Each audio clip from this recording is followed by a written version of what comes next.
Scenario: a cargo vessel, the MV Boholano, is approaching a busy port entrance with restricted visibility due to heavy fog. The VTS for this port is Bohol Port VTS. Bohol Port BTS, Bohol Port BTS, Bohol Port BTS. This is Motor Vessel Boholano, Motor Vessel Boholano, Motor Vessel Boholano. Call sign Charlie, Quebec, Bravo, 7, Niner, over. Motor Vessel Boholano. This is Bohol Port VTS. Good afternoon. Over.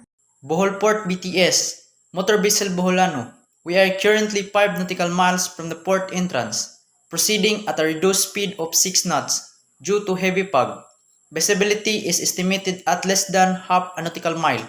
Requesting information on any other vessel movements in the vicinity of the port entrance and any specific instruction for entry. Over. Motor Vessel Boholano. Roger your information. Be advised that there is a small fishing vessel, the fishing boat San Miguel, departing the inner harbor channel. They are expected to clear the maintained entrance channel in approximately 15 minutes.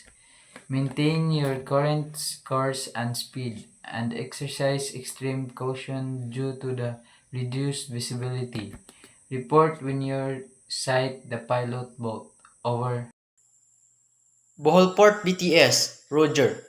Understand, small fishing vessel, fishing boat San Miguel, departing inner harbor, expected to be clear in 15 minutes. Pilot boat en route, ETA 20 minutes at the outer pilot boarding station. Will maintain current course and speed and exercise extreme caution. Will report pilot boat in sight. Thank you. Bohol Port BTS, Motor Vessel Boholano, out. Motor Vessel Boholano. You are welcome. Bohol Port VTS out.